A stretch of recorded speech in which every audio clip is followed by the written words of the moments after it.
right, sir. I think we are live. All right.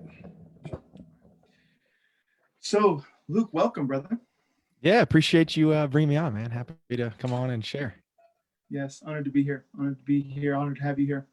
Um, so we're going to go ahead and kick this off. Luke, I'm going to give you a proper introduction, and then we'll just go ahead and dig right in, brother. Cool. So today we have Luke DePron. Is that correct? Yeah, Luke DePron. you said it. Nailed it. Wonderful. Live Great Lifestyle. Luke is an online men's health and performance coach and host of the Live Great Life Live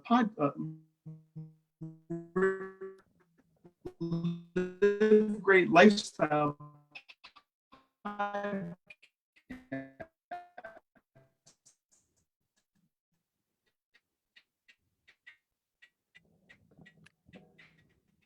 He helps men level up in their health, physique, and confidence so they show up in their great with the belief that there is no wealth without health and that exercise should highlight your life, not take over it. He uses minimal, effective dose exercise, nutrition, and lifestyle change. Welcome, Luke DePron. Appreciate it. I hope you can hear me because you were going in and out. Sound about right, Luke? Yeah, well, you were going in and out. Can you hear me? Uh-oh. Okay. So you were pretty how am I sounding? You were in and out the whole time, but I'm hearing myself, and I'm my side I think streaming pretty good. Yep, I'm looking good here on my end as well. Okay, all right. Well, I think hopefully that was it then. Hopefully. Okay. Hopefully that will be the one snafu, so to speak, if at all. Anyway, yeah. So we just did that introduction, and welcome, Luke. It's good to have you here today, brother. I appreciate it, man. Truly. Yes, sir. Yes, sir. So, we put out this call a couple months ago to begin kind of opening up these conscious conversations, what we called them here inside the Making Peace with Porn community, and really opened this up to begin just taking a look at bringing other perspectives outside of the community into the community, bringing the wisdom of other men and other areas of expertise into the community so we can really diversify the conversation and, just provide more value and more contribution to the members of the community and just really, provide like a win-win type scenario for everyone involved. So just to start off, we've got Luke's personal page tagged here in the conversation. We've got his coaching brand tagged here in the conversation. So anyone that's interested in connecting with Luke, that'll be easy for you to do here inside the community. So awesome to have you here, Luke.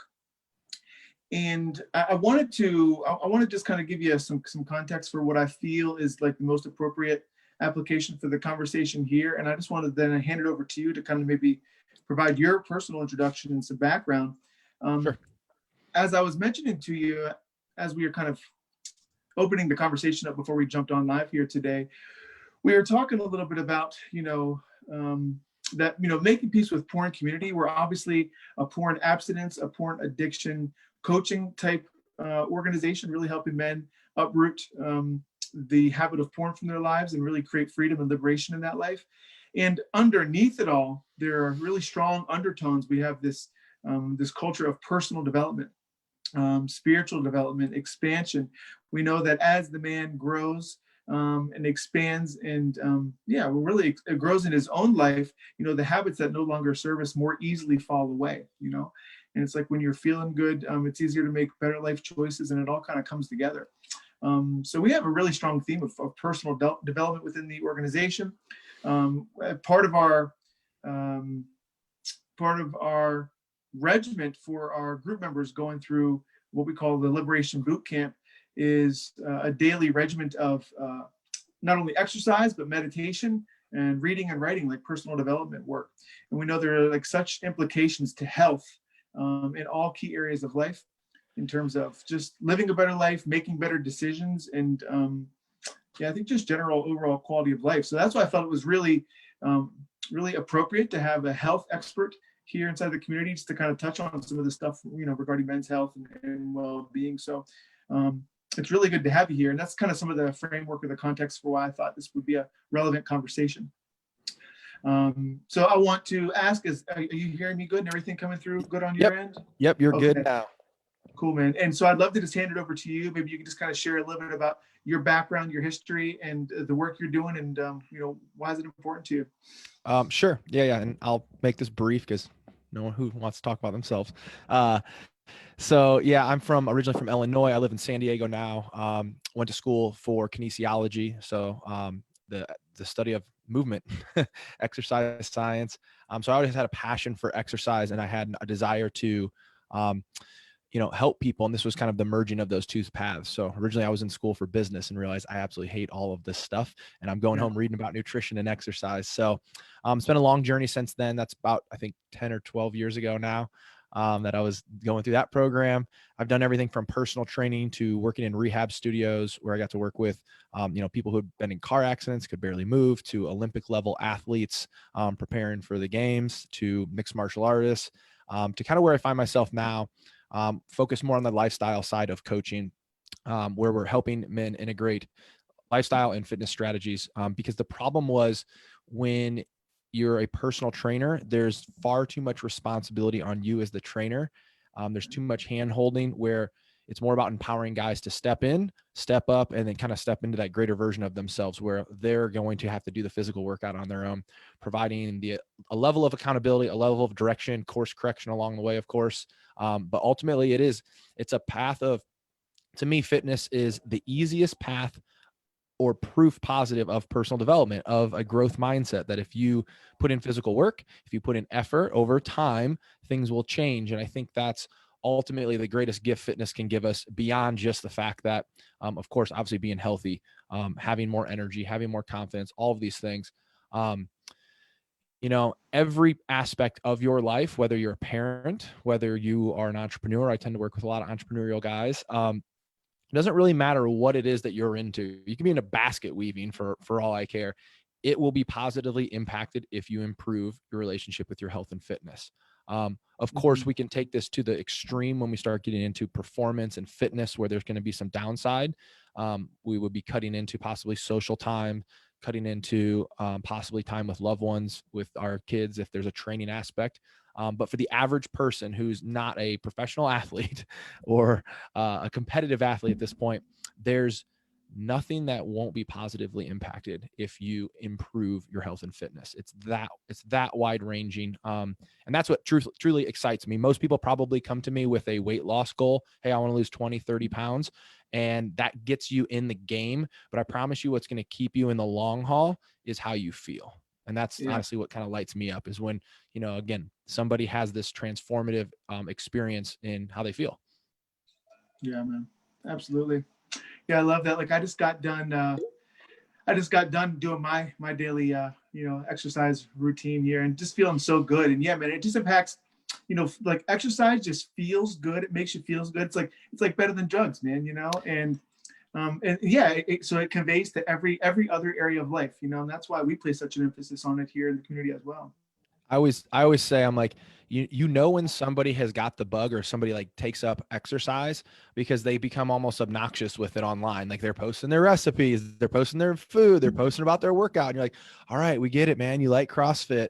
And you're like, they're almost obnoxious with it. But it's because, again, the impact that it's had is so deep that they have this like desire to express it and share it with people, and they want to encourage others to kind of get in the game. And until you step in, you won't have some of those transformative feelings, and you really can't understand what it's like to just kind of operate at that higher level. Yeah. I think it's probably very similar to the work that you guys are doing, in that somebody who's obviously has some porn challenges, when they step out of that, they're like, holy shit, life's a lot better. And until you Right. get there, you really maybe don't believe that. So same thing holds true with exercise. Absolutely, brother. Luke, you talked a little bit about you hit on like lifestyle, and I found in my journey, like we have this aversion a lot of times to exercise because it just feels hard. It feels like we don't have time for it, and it's tough to integrate. Can you talk a little bit about like health and fitness as part of a lifestyle, and like what that means, and how does that really work for people? Totally. So yeah, my brand and the podcast, it's not Live Great Fitness. It's Live Hmm. Great Lifestyle. Hmm. And and originally it was Live Great Fitness. And the reality is, even if you listen to my podcast, it's like I don't talk a ton about specific exercise stuff because it's kind of boring in a way, and it can be pretty basic. And it's meant to be something more than that. And so when we talk about making fitness a lifestyle, this is where I think people have a very skewed belief of what it takes to be healthy and fit. And I think the fitness industry has done a very big disservice to people in that if you ask the average person what it takes to improve your health and fitness, they're taking they're getting input from, say, bodybuilders, physique competitors, a 22-year-old physique competitor who's living in college, who has all the time in the world and to focus on his physique and be a bodybuilder. That's not realistic to you if you're, say, a father of 3, you have a busy job. We have to have different strategies. So I do have this big belief that exercise should support your life and not take over it. Regardless of how busy you are, there are ways to tactically install what I'm going to call the main pillars. And these are mobility, nutrition, resistance training, and movement. So again, when we think of lifestyle, like the big one I would urge people is, how can you integrate things in throughout the day? What we're doing right now, sitting down at a computer, which all of us do a lot of, myself included, is incongruent with our body's expectation of reality. We are meant to do lots of low-level movement. So rather than doing cardio, which people probably hate, I would urge somebody like, hey, when you take your dog to the park, instead of taking the ball and throwing it on the stick and standing there, you throw it and you trot to a new part of the park. The dog comes back to you. And how can you integrate movement, low-level activity? How can you get out and play with your kids, go hike, try new activities, salsa dancing, right? Like, take your girlfriend out for salsa dancing. Like I do jujitsu as a movement activity. Anything that you can integrate that is low-level movement that you don't even think of as exercise is an absolute huge win. And it's a fundamental piece of what we have to kind of tactically install, because most of us are simply too sedentary because of work life. Yeah, absolutely. Would you call that like an active lifestyle? Yeah. And so I think of it throughout the day, you do probably have to, throughout the work week, you probably have to be mindful. And this is where like tracking on an app, right? Your steps, you do have to put a little bit of focus of like, I need to go out of my way to increase this. And I promise you, I don't care what your circumstances are, you can increase where you're currently at.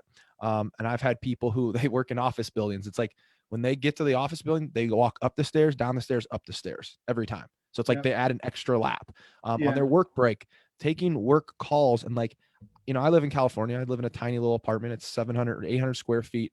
I bet I've walked miles in this apartment. If I'm on a call, I'm going to get up and walk. And just realizing that, again, there is an incongruency when we sit all day at a desk. I do use a stand-up desk. I encourage most clients to have that option. And then on the weekends, I challenge you to try to find, again, fun activities. If you're a family person, it's like, hey, maybe you go out for a hike. Again, like the girlfriend, like go salsa dancing. Like there's tons. I'm going to go, get in the ocean today. Not everybody has that opportunity, but it blows my mind in San Diego, for instance. I go by a gym, obviously not right now, but on a Saturday, it's like there's people in there walking on a treadmill.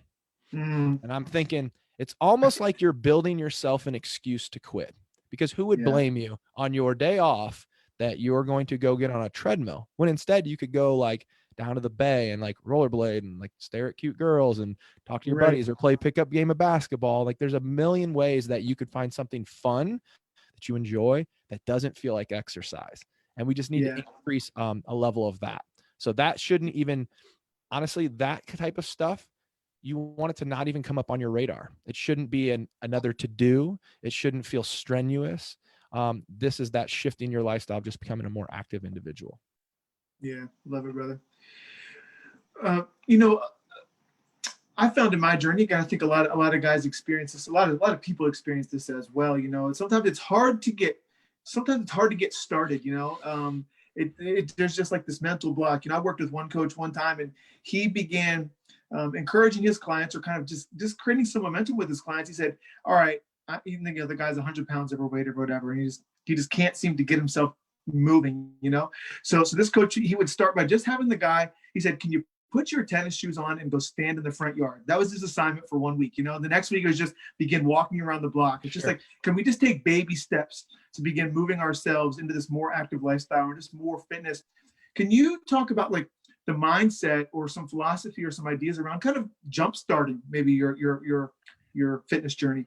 Sure. That when you describe that, you are describing, for anybody who has read Atomic Habits by James Clear, he speaks about that. And yeah, what's like the minimum, it's so funny because fitness is, it's such an interest. We do the opposite. But what's the minimum standard that you could get started on? And again, this is gonna be different for every individual, but most people do try to go to the extreme. We're gonna do a 14-day cleanse. It's like, we're not gonna eat anything for 14 days. And it's like, what's the, like, everybody probably in this group probably has a level of expertise in some area of their life. Again, whether it's, their career, and maybe they're a parent, I'm not a parent, so they're gonna have a different perspective. And if you were to apply that same kind of thought process to whatever it is you do, you'd see the holes that are in it. So yeah, you're right. I do think starting slow, starting smart, having a long-term approach. When I work with clients, I think about also understand there can be flexibility and that things can change. So like, what is your guaranteed minimum standard? And if we set minimum standards, we can exceed those, but minimum standards cannot be broken. And so this could be, hey, this week I literally am not going to be able to work out at all. I'm so busy, but I'm going to be able to go for 3 walks. And it's like, cool. Well, if it's 10 o'clock at night and you haven't got that walk in, guess what you're doing at 11? You're going for a walk, because that is your guaranteed minimum standard, but we set the minimum standard. But as far as like also getting started, something I have all my clients do is kind of define their big why, write a letter of mantra. And this is important because as much as I want people to be able to install a health and fitness practice into their lifestyle, they have to also understand that there is an urgency to it, because there is a level of impact, both positively, but there's a level of impact negatively if we don't. So coming up with, just like I would imagine men who've joined your groups and your program, they hit a breaking point where they realize, like, I need support on this and I need to actually right this ship and figure this out. And whatever that reason was, it was probably a deep burning desire. And I think the same holds true here. So one I always like to use with men, and it's not mine. It was from a gentleman who went to a doctor, and I love this, but because it just hits to the core. And I don't even have kids, and this just hits me to the core. But he asked him, the guy got he had a report back on his arteries not looking good, and the doctor said, and this just gentleman is his wife is pregnant with his daughter, and he says, Ed, do you plan on walking your daughter down the aisle, or will another man? And like that hit him so hard that it's like, there's no barrier anymore, because he's going to step in and again, put in the action steps. So I've had a friend who, he lost 150 pounds. He's a guy who struggled. He's been obese his whole life since we were kids, 150 pounds down. And the turning point for him was playing at the park with his kid. He went to chase after him, and he felt his heart. And that was enough of a driver for him to realize, like, I have to be here for my kid.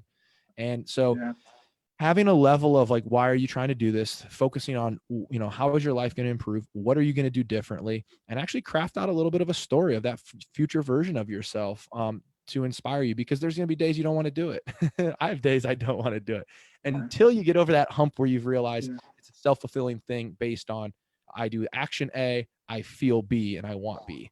And until you get to that point, you're going to have to kind of like, you're going to have a deeper core driver to help you get over some of those humps. Obviously, I think accountability is a huge piece, of course, as you know, as a coach. So I would, I encourage people to seek out support for that as well. But yes, starting slow, starting small. I promise you, I'm so much more impressed, and you will get such bigger results if you are somebody who, I'm going to work out 30 days versus go be somebody who works out 3 times a week for 3 months. It's almost the same number of workouts, but your body will be significantly different in 3 months versus I'm going to be the guy that powers for 30 days. You might be the guy that quits at day 31. Yeah, right. That long-term approach. Sorry, kind of went on a rant there. No, it's great, man. It's powerful. And what you're saying just kind of reminds me of, I find this like in the work that we do within the community, like we just got done doing a 10-day challenge, right? And again, kind of integrating some of these ideas into our philosophy, and how, like, when we feel better, we make better decisions, right? And it's easier to make better decisions, and we want to continue to make decisions that make us feel good. Like there's like this perpetuating kind of effect, Totally. So part of like the work in the challenge for the guys is take a 15-minute walk every day. That's one of the assignments in the day thing. And it's like, for me in my journey, it was like, if I could just take a 15-minute walk every day, I began to recognize how good that felt. And maybe the next day or the next week I can take 20 or 30 minutes, or maybe I can begin to jog 15 minutes instead. And it's like, it kind of builds, and it's like, the more we do, the better we feel. And there's like this kind of like, there's this loop that, it's like, there's like this feedback. It's like, I feel good. I want to feel more good. Totally. Yeah. It's like, in a way, it's like, why wouldn't Yeah. you do it? Totally. Yeah, no, beautiful, man, beautiful. You mentioned this guy. It made me think a little bit again about my journey. And I've always had I've always kind of like been, or at least when I was younger, I was always like slightly overweight. And it's I think I would love for you to maybe speak on the psychology of maybe body image a little bit, if that's something you feel comfortable flowing on. For me, I always kind of like saw myself as like a slightly overweight guy. It's like my mental picture. And I'm trying to think of the book. It was like one of those big psycho-cybernetics. Did you know psycho-cybernetics? It's one of those core personal development. I know of it. Is that through Okay. Yeah, I know of it, but I haven't. Yeah, I forget who wrote it, but it was like introduced to me like way back at the early days of my personal development journey by one of my first coaches, and he was talking about. It was written by this plastic surgeon, and he found that even when people kind of like change the outside, they still saw themselves in this certain way. And I found that really like it's common in my journey. A lot of the guys that come into the community, whether it's in regard to their health, then their body, or their relationship with porn, it's like if you see yourself a certain way, it's kind of hard to change that on the outside. Could you talk a little bit about maybe body image and how we can begin to make a transition there? Totally. And I'm going to give a story on this, and I'll try to be a little more brief on here. So yeah, this is another piece of what we do in the coaching is, we have to craft a new identity. And it doesn't need to be a big stretch, but we are stepping into a different version of ourselves. So as an example, this is again years ago when I was doing the personal training, and why I realized some of the personal training kind of had some fail points, because it was a little too much hand holding. I was working out with a gentleman who had at this point, he's kind of become a friend, and I'll use a different name for him, but we were talking and he goes, well, yeah, Luke, this is easy for you because like you're a fitness guy. And it kind of clicked, and I'm like, well, what do you mean? And I'll say, John, I'll call him John. I'm like, you're working out 3 times a week with me. I really, right now, I'm only working out 3 times a week. And because I'm training you, I'm probably training you a similar philosophy. We're doing very similar workouts. Obviously the loads could be different. Right. I'm like, you're a fitness guy, but he never stepped in and took, and this is part of it is because me having to be there in the workout, it was pacifying him, but he never stepped into the identity and took that on. So what happened was down the road, 3-6 months later, I'd get the call and it's like, I put the 30 pounds back on, and he never did create and change that self schema. And you have to do that. And that is challenging work, but here's an easy kind of tangible way of thinking about this is, we all probably have an identity now that we hold. And we probably have multiple ones. And there's some resources I can give people that are books kind of written on this. But the simplest one to me is like, you can start with work. And again, if you're a father, those are 2 easy ones, but let's just say you're the lawyer. Say you're the lawyer. Well, now you're the fit lawyer, and you need to start thinking and making decisions as the fit lawyer and through that lens, and start self-identifying as that, or the fit dad. So again, not a parent, but I'm aware that if I were to be a parent, it's like you'd probably come to my house and there'd be like the hiking pack that has the kid attachment, because I would be doing that, right? I would be the fit dad. So what does the fit dad at the barbecue eat? Well, all the other guys are on their 5th beer. Maybe you're on number 2. Yeah. While all the other guys are loading up chips, you have the salad, right? And so when you start thinking through the lens of, hey, I'm the fit lawyer, when your secretary, when he comes in and says, hey, what does everybody want for lunch? It's going to shift your order. And we need to start making identity-based decisions, but understanding we can be tactical in how we actually choose that identity. There are things like totems that you can use, like a bracelet to activate. This is coming from the alter ego effect, to help activate that identity. Again, every guy I would imagine in this group is doing some of this subconsciously, right? Like if you're no longer going to choose to watch porn, it's like you are no longer that guy. And so it's stepping into that identity. It's interesting to hear you talk about, your self-identity as a younger man being a little bit overweight. I was always somebody who identified as skinny. It was very hard Mhm. for me to put on muscle. And even to this day, it's like, I would not think of myself as a big guy. Yet, you know, my fiance the other day is like, yeah, you kind of are. And I'm like, oh, I don't think so. But because we're always going to be able to compare to someone else, right? There's always going to be a Right. bigger, there's going to be a heavier. So I do think you have to do a little of that internal work. And the easiest one is just attach fit or healthy or whatever rings true for you to Mhm. an identity that you already hold. From there, it's easier to stretch it. You know, I've got a gentleman right now who's, I love bringing him up because this is recent and relevant. And he's a 49-year-old entrepreneur with 2 kids. Like, he's a busy dude. He just rode 350 miles on his bike in 3 days. He'd never Wow. rode more than 100 miles. He's competing in an electric mountain bike race today. He just sent me photos, like the tent sagged. I mean, I'm like, dude, you're an athlete. And like, he's now Yeah. identified as an athlete for like the first time in his life at 49. It's like, he might be getting sponsored by a by a mountain bike company. And it's like, Yeah. he has grown and shifted. And again, Yeah. this goes back to when you talk to him, it's all about how he feels now. That's so cool. So Yeah. shift the Yeah. identity by just So attaching powerful. fit or healthy. I love it. I love it.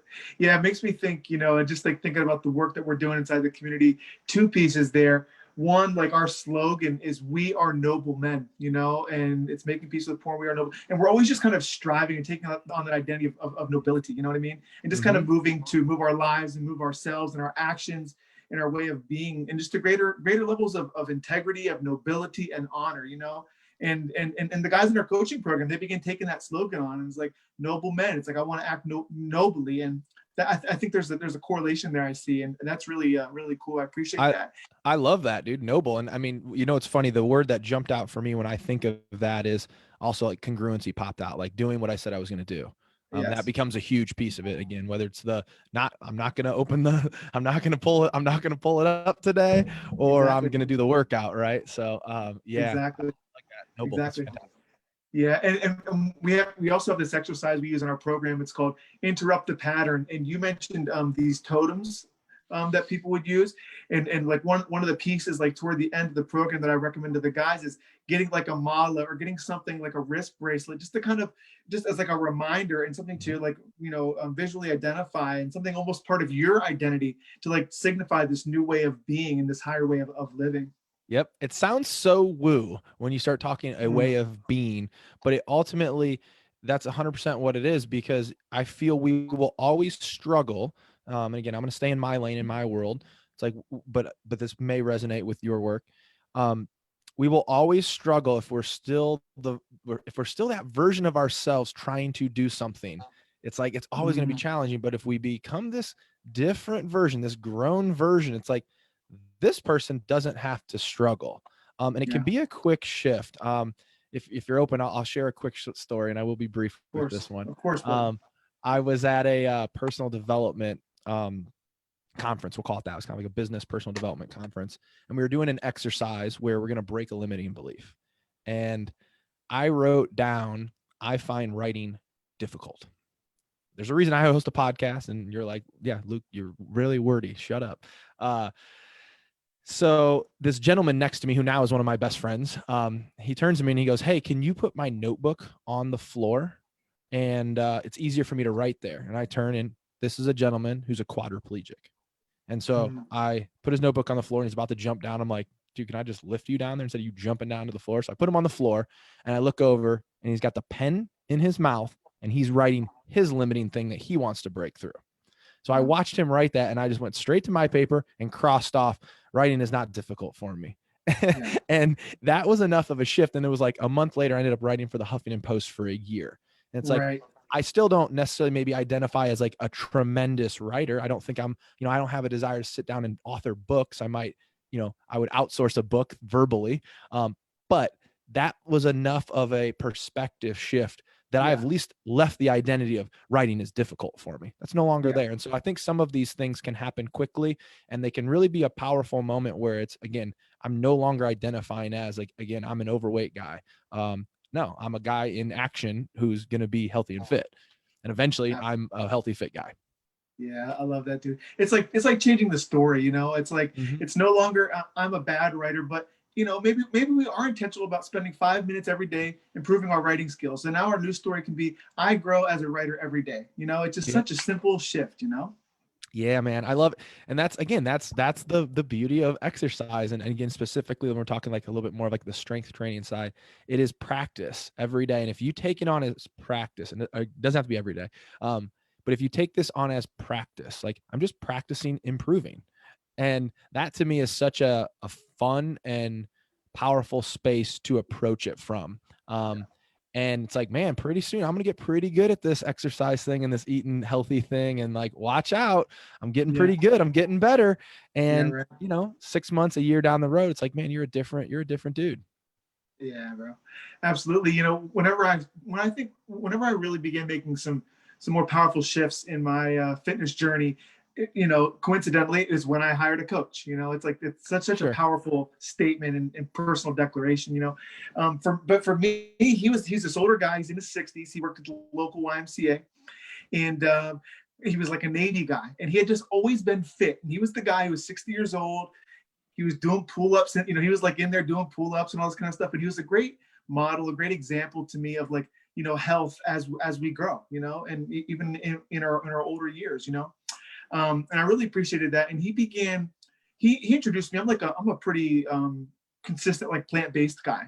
Okay. And he began introducing me to more of like a plant-based lifestyle and way of being. It was really important to him for health reasons and stuff. So he modeled that for me as well. And we were talking about kind of like learning to overcome, like, oh, it's like, I don't always want to eat my vegetables. I don't always want to eat like this. Right. But he's like, here's my kind of mantra. He said, I'm going to intentionally change my diet. And I know that what I consistently eat, I'll eventually begin to crave, So I'm going to change my diet intentionally. And before long, I will begin to crave these new healthier foods and this new healthier way of being. Yep. Yeah. And I honestly, this is something I can contest to anyone listening to this. Oftentimes I feel when we are trying to shift our diet and let's just say eat healthy, I'm gonna put that in quotes because we Right. can what that actually really looks like, and it's going to be different for everyone, of course. Right.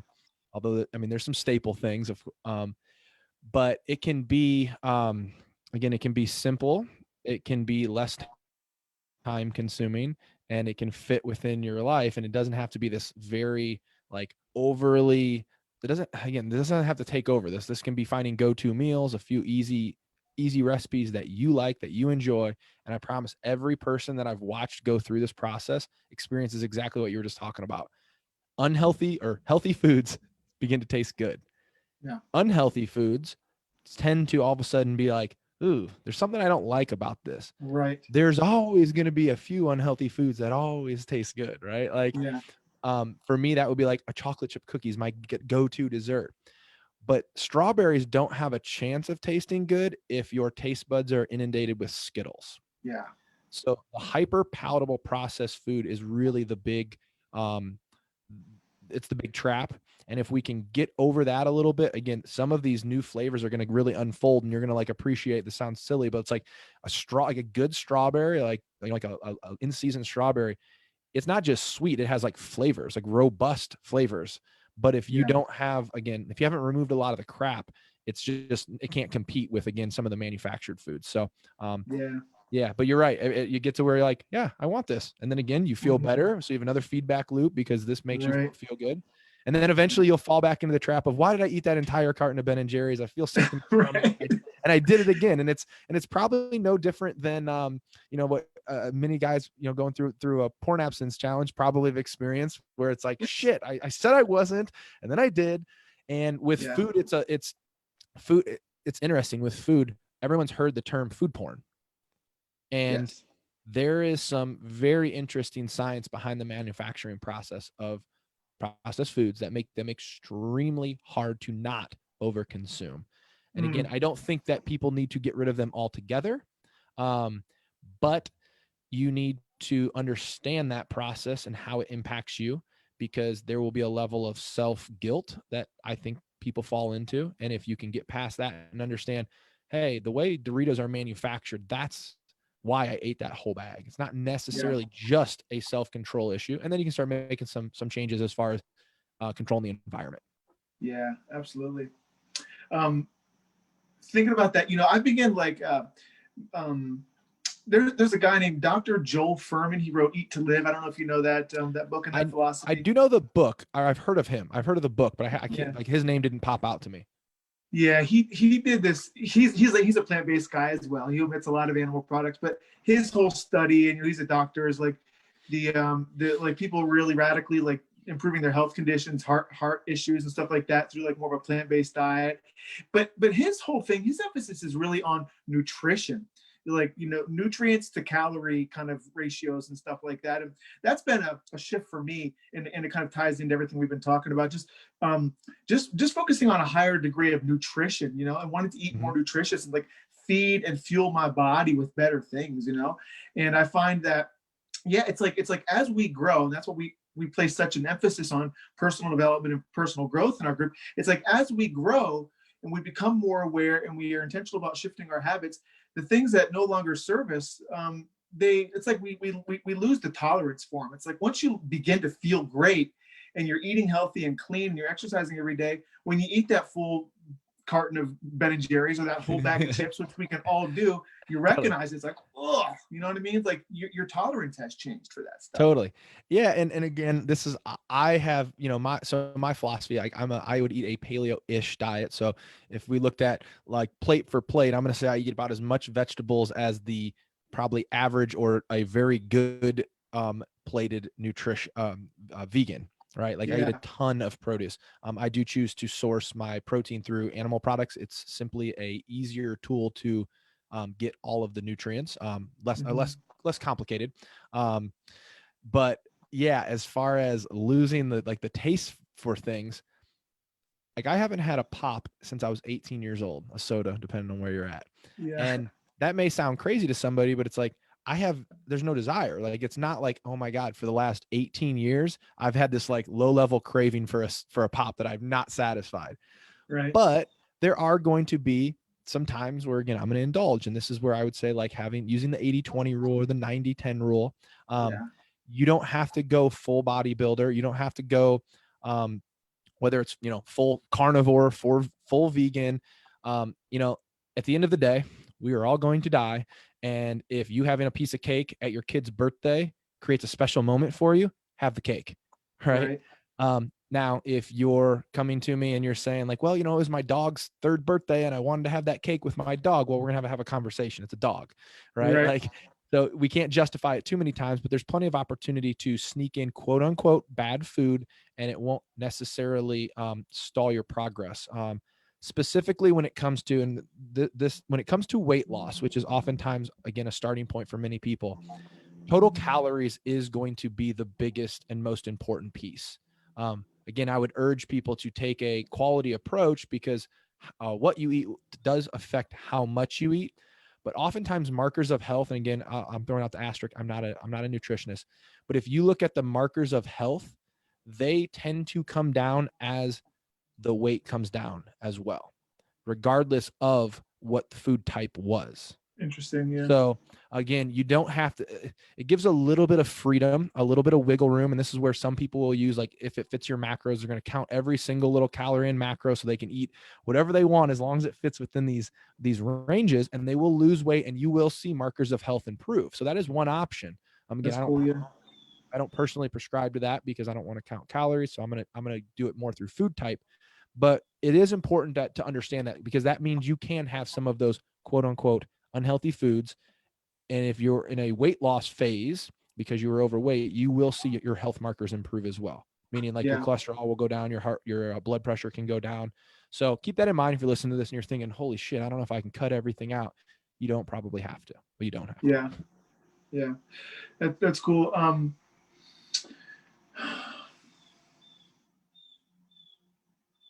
One thing for me has always been like, moderation, moderation. Like for me, again, it comes down to I think my identity around this kind of thing, and something I've been very intentional about working with over the past several years. And that's why I do, participate in kind of like certain, I don't know, I guess ways of doing this healthy for my own self.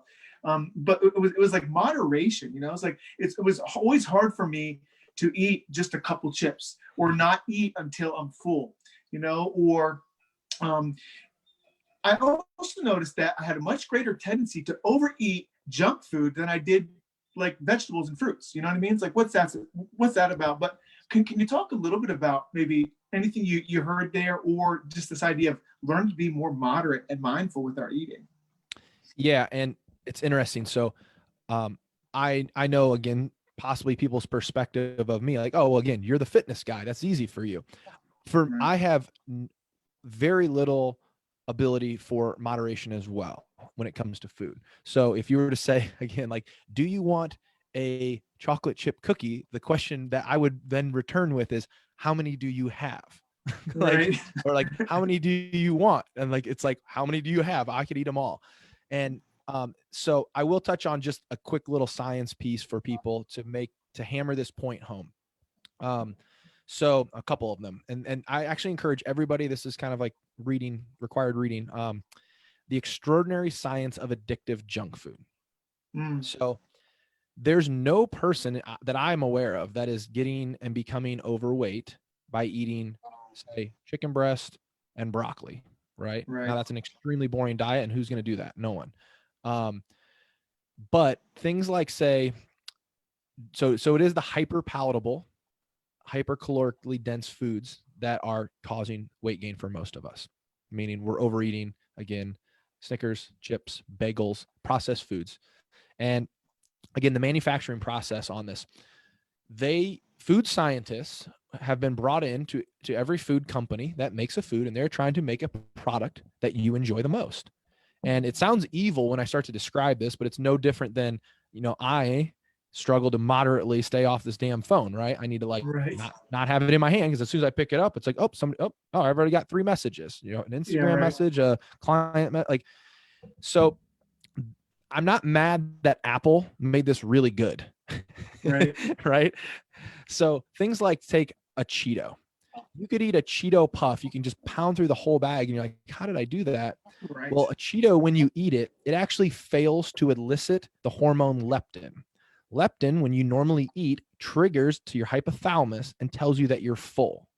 So if you think about when you eat a normal meal, you don't eat till Thanksgiving full every time, right? Where Right. you're just like, oh, I got to sit down on the couch and undo the belt while I watch the game. You just eat to a moderate level of full. And part of that is because your hormonal response telling you that you're full. Well, a Cheeto has what's called diminishing calorie. So when you put a Cheeto in your mouth and you start to chew it, it shrinks. Where, take like a piece of steak. Anybody who's eating a piece of steak, if you took a big bite of steak, like, you're gonna be in trouble. You could choke on it because it actually gets bigger. Right. And so this diminishing calorie actually fails to elicit the hormone leptin that goes to your hypothalamus and tells you you're full. Yeah. Things like Doritos. And again, it doesn't mean, and I'm going to give you some strategies on how you can still have some of these foods, but I want you to arm yourself with this. So things like a Dorito, they're aware that a triangle will cause you to eat more than a square. There's a reason that there is no like rosemary or like single flavor Doritos, because there's something called flavor saturation. So if you had a rosemary flavored Cheeto or a Dorito and you ate it, at some point your taste buds get saturated by that flavor and you lose the desire to eat them. But if you Mm. turn over, say, like nacho cheese Dorito chips, Doritos, they're going to have like 6 different cheeses that make up that flavor combination. That is so hyper palatable to your taste buds. Your taste buds is constantly trying to figure out what it has, and you will continue to go for another one. They measure all of this on what's called a bliss curve. And bliss is a really interesting word to use for that, right? Like, sex is blissful, right? Right. They're hitting, and if they know too much salt, too much crunch, not enough salt, not enough fat, and they just split test this down they bring people in and they just split test it down to make it to where it elicits the highest or the perfect point of bliss. And again, they're Wow. not doing this from some evil, like, corporate, like, let's make America fat. It's just like, how do we make this product the best? And so once you understand that most processed foods are going to have some level of impact like this, you can move away from that. You might not, again, that ability to practice moderation with those foods is extremely challenging. I think it's probably, again, food porn. People use that word. Why is porn, and this is more your area of expertise than me, but I can tell you my experience of why porn would have been or could have been problematic is I'm aware it is hyper palatable, that my fiance doesn't want to have 3 other girls stacked on top of her, right? Like, I can recognize the extremeness of this, and that's exactly what these foods are. And they're creating a response that is not natural. So we are surrounded by it. What do? Do you just go full abstinent and never have a Cheeto again? I don't know if that's a long-term fix, and I don't know that it's necessary. And so I use this coaching philosophy is you cannot use willpower to practice moderation as an eating strategy. If I have the container of Oreos and I look at the serving size and it says 2, and I'm like, wait, 2 rows? You mean 2 rows? Right. So no, two cookies? Oh shit. Well, all night I'm just gonna be sitting there thinking about those damn cookies on the counter. So instead, you need to use willpower to practice moderation as a buying strategy. I routinely eat this little toffee bar, but I buy it in a single serving size every once in a while when I go to the grocery store. Hits my little sweet tooth, and I'm no worse for the wear. So that's my kind of philosophy of how we navigate the food side with moderation. Love it. Yeah, love it. I'm thinking that's been part of my journey as well. It's like how do we outsmart ourselves? You know, we gotta we gotta head ourselves off at the pass, knowing that, if it's, whether it's food or porn, if it's 12 o'clock at night, usually there's not a whole lot good that's going on at 12 o'clock at night, but we're tired. Maybe our mood's a little bit lower, our energy's a little bit lower, and you're browsing on your phone, you know what I mean, on Instagram.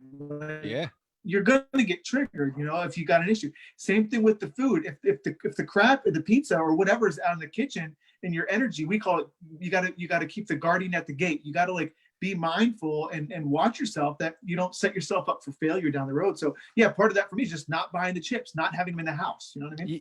Yeah. And for some people, maybe this isn't going to be a realistic, option to go do a house overhaul. Again, maybe you have kids, you have a spouse that's not on board. But what I would encourage any men listening to this, if you're in that situation, go to your spouse and say, hey, I'm working on this. I really need your support. And here's what I want to do. And we take all of those foods and we put them into one cupboard, or at least one drawer of the fridge. So every time you open up a cupboard or the fridge, you're not inundated with that temptation. And it at least gives you a little bit more control, and an ability to make a better choice. And of course, understand when you make one little choice, one poor choice. And again, this is probably, I'm sure, very similar to what you do in your coaching. It's like, don't compound one bad choice with another. One little thing, the door, right? Yeah. One little thing in the end of the day, it really is inconsequential. When you look at like total caloric loads, it's the accumulation of these choices and decisions that are going to add up to be a problem from a nutritional, weight, health standpoint. Yeah. Powerful, brother. I love all that, man. I think it's a great contribution. I'd love to make a slight shift if we could, and just kind of touch on, I'm going to give you a little context for kind of where I'd love to just go with some of the conversation. And so I'll start with David Goggins, right? And I was listening to an interview with David Goggins. He's a beast. If anybody that doesn't know, check him out. He's just such a model for just just power, man. And he was talking about how I do fitness, not just extreme fitness feats, because of where it takes my mind. You know what I mean? Because of the power that I find mentally and where I go spiritually through the work, for me, right now I'm doing the 75 hard thing, I'm doing that. It's really tough. And, what is it? Andy Frisella, I think that's kind of spearheaded that. He talked about, you think of it as a physical fitness challenge, but he said it's really a mental challenge, and it's really an emotional battle, to get that extra workout in at 11 o'clock at night, like you mentioned at the beginning of our conversation today. And I think so much of this conversation and so many of these principles, they tie into the work. One of our key principles in our manifesto is how I do anything is how I do everything. You know what I mean? And that ties into this level of commitment. And if I can commit over here, I'm going to do a better job of committing over here. And I find there's so many lessons there in our health and our physical lifestyle, our physical fitness lifestyle as well. Yeah, anything come up for you there that you want to speak on or flow on? Yeah, absolutely. And again, I keep saying I'll be brief, but that hasn't No, yet to please just happen. go, man. Yeah, just go. It's funny. So 75 hard, I have a love-hate thing towards. Yeah. I love the concept of it and exactly what you're talking about. And honestly, I've with a neighbor who's an ex-colleague and a friend, we're kind of crafting our own version of something. It's actually very different. It's not the fitness piece for me. It's consistency and simple things, organizational things, because I do have a level of mastery in the fitness. So that doesn't speak to me as much. What I don't like about the 75 hard is I don't like that there are individuals who are stepping into it. And he even says right there, this is not a fitness program. Yeah. But I know so many people who are trying to fix their health and fitness problems with that program. And I've watched people lose 30 pounds. And then I've watched the sob story when they're like, I can't believe I've put on 50 pounds. And they're like, again, that was still a short-term fix. It was still a short-term challenge. Other people, I'm sure, are going to come out of that and like, again, they've just cracked the egg. They're a new dude. But I would be cautious that if you're just starting out, that you think like, all right, I'm just going to go do a 75 hard to take care of my fitness and my health. I think of it as probably somebody who already has a level of a practice and they're looking to, again, do it for a mental fortitude challenge. And you're using physical as a tool to crack this egg, which I love the concept of that. And I love the program for that piece. But if you're in your beginning stages, I don't think that's a best route to try to solve your challenge. But to speak to the bigger point, it's interesting. This is where I have a level of dichotomy in me. I'm very big on long-term exercise strategies that are healthy for our physical body, but I recognize that doing extremely difficult physical activity is one of the best tools for your mind. But we need to find a way to do it safely and not break down our body. It's hard to understand. This is a little hard to describe, but there's a path of least resistance that your body will do through almost every exercise where it will go into a degenerative position where joints are going to be at risk. And like a really tangible example would be when somebody fails on a heavy squat, their knees tend to cave in into a valgus position. That's more dangerous for a tear. Well, this doesn't just have to happen through the weight of a load. It can come from volume too.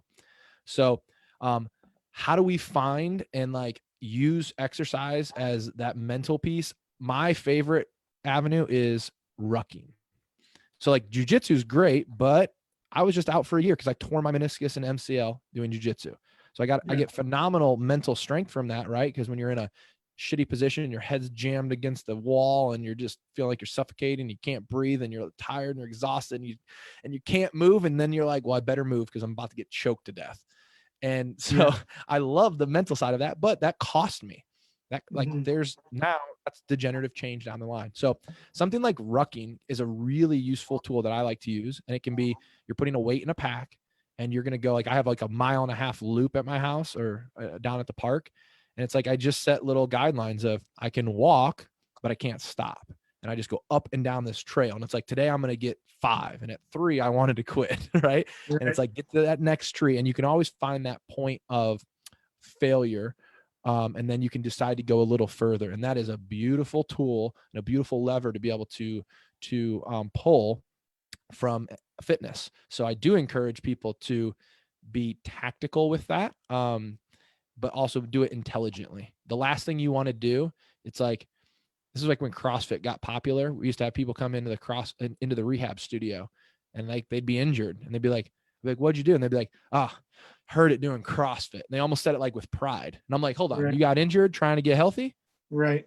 And I've done that as well. Right. Yeah. So I'm not preaching to the choir here, but I love the idea of using hard physical activity to fortify your mind. I mean, believe me, I've signed up for some goofy stuff. I've done you're speaking of David Goggins. I got to sign up and go on a show that was on the History Channel called The Selection, where we went through a mock special forces selection.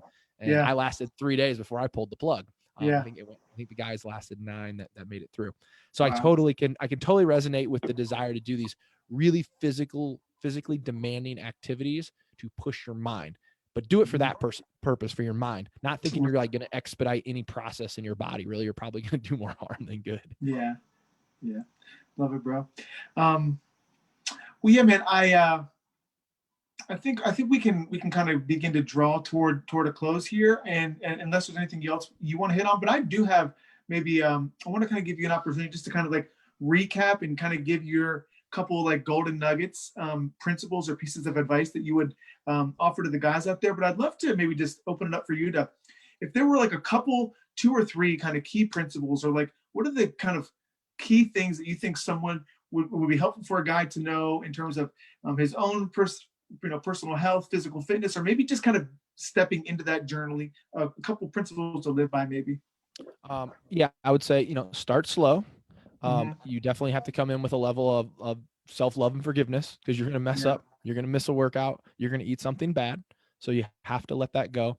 And then I'll bring this full circle as far as like, what I help men install and what I think it takes to kind of radically transform your life through health and fitness, but also keep it in a tangible and tactical and usable piece is we need to try to move on most days, right? Mhm. Have low level activity on most days, resistance training 3 to 4 times a week, and then developing some nutritional framework that fits, that you can actually stick to in the long haul. And if you do that, like, you're going to radically transform how you feel. Those workouts, they can be done at home with some select equipment, Yeah. but it doesn't matter what your scenario is. There's a way to make this fit. And it just comes down to, what are you lacking, internal or external resources? So if you tell me you're somebody who's so time strapped, and it's like, cool, because you're working so much, well, I would imagine your finances are maybe a little bit better than the other guy. Well, then Right. you could outsource some of the nutrition, right? You have a meal food delivery service. So it's, you have to approach this with like a level of ease and like, again, like that self-love, but then at the same time you have to hold in the other hand a level of urgency and desire, because this is a super important piece of your life, and you're going to either do it from a place of prehab or rehab. Meaning Yes. you can do it from now where it's like, hey, I'm not in the best shape, but I'm going to improve it. Or you can wait till it's like, man, I'm like, I can't keep up with my kids, or I can't, I'm not meeting women because I don't even want to go out because I don't like how I look. And like, the actions that you have to do are going to be very similar, but you can do it from a place where it's like real tough in the rehab zone, or you can do Right. some prehab. But whatever the approach that you take, get a level of accountability, whether that's a coach, a friend, somebody in your group, have somebody to report to, and take it slow, take a long-term approach to this, and just understand there's gonna be ups and downs, but it's absolutely something that you have the capacity to install in your life, and the rewards are going to be far greater than what you already realize. Yeah, love it, dude. Yeah, I think one of the most powerful principles I've heard in regard to health is, you just hit on that, is like, you can say it how you want, but like health is one of those things, one way or the other, we got to pay for it. We got to invest in it. We can invest up front and be proactive, or we can invest on the back end and be reactive when shit's gone down. So we're not doing it from a Yep. place of power, right? Yeah, and like the best thing, Yeah. that investment, you're the one that gets all the return on it. It's all like, Yeah. you get all the benefit, man. You get to feel good, look good, perform good, everything you do in life. Yeah. Yeah. You want to go explore Europe on a vacation. You're going to walk further. You're going to see more. You want to have better sex. I'm telling you, that's going to happen. Like, there's Yeah. so many facets. You want to be a better parent. Like, you're going to go do more stuff with your kid. You can run football routes. Like, there's, it's intertwined into every aspect of our life, and it does really impact everything. Yeah. Everything's interconnected, man. 100%. Mm-hmm. So speaking of investing, my recommendation always is like whenever you want to make a powerful shift in your life and you've tried all your life, like a lot of the guys in our community, they've tried to quit porn all their life. I tried to quit porn. I couldn't do it until I invested in myself and hired a coach, and I got Sure. accountability, and I made a powerful statement, and I put my money where my mouth is, and I committed. Same thing with my fitness. I didn't begin making a shift until I hired a coach. I feel like that's just such an important, powerful step in terms of committing. Committing. And so I'd love to just open that up to you. What does it look like for if someone wants to work work with you, connect with you? And what's the best way to reach with you, Luke? Easiest way is just livegreatlifestyle.com. You can connect with me there, or if you want to shoot me an email at lukedepron@gmail, or even actually livegreatlifestyle@gmail. You can connect me there. I'm happy, honestly, anybody that's listening to this, I'm happy to just have a conversation with you. I always tell people with my coaching, I don't hard sell anybody, because it needs to be a mutual fit. You got to be ready to, step in, step up. But yeah, you're right. Like, if you're somebody who's been struggling with this, get some support, whether it's with someone like myself or another coach. Get some support, get other eyeballs, other perspectives, somebody that has a level of experience with this.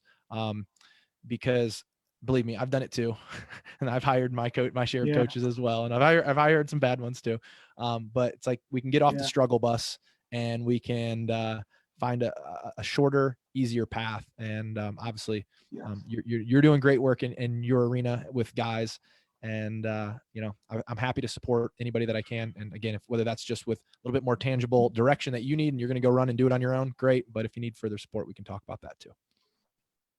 Yeah, that's awesome. And do you do like group and one-on-one stuff, or what? Right now it's all one-on-one, but I am looking to move it into a group focus for multiple reasons. Both obviously on my end, but also I love the idea of the community side, and I have some event that does bring a little bit of that physical push into it. I don't want to give too much away, because I want it to be a level of kind of surprise, but yeah, there's some group stuff coming out as well. So awesome, brother. Awesome. Luke, anything else you want to add or contribute to the conversation today? No, man, I just want to say thanks. I appreciate getting to come on and share, and hopefully this was useful. I commend all the guys that are actually in your group. I'm somebody who, even myself recently, has had that full purge of porn from my life. So I can appreciate your struggle and commitment to that. And again, I love the work that you're doing. So thanks for bringing me on, and let me share, and hopefully it was helpful. Beautiful, brother. We'll go ahead and drop your links down below, and we'll get this on YouTube and everything like that. Luke, we're so honored to have you here, man. You've brought a ton of value and contribution to the conversation here today. So thanks so much, man. Appreciate it, dude. All right. Yeah. Peace.